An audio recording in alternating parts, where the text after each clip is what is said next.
ఉన్నత పరిశుద్ధ స్థలములలో నివసించువాడు పరిశుద్ధుడు.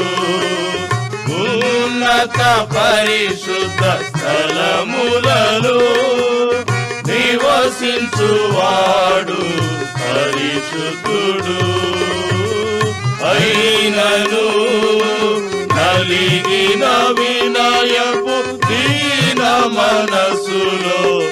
Thank you for watching. మరిన్ని వీడియోస్ కోసము ఛానల్ని సబ్స్క్రైబ్ చేసుకోండి. Praise the lord.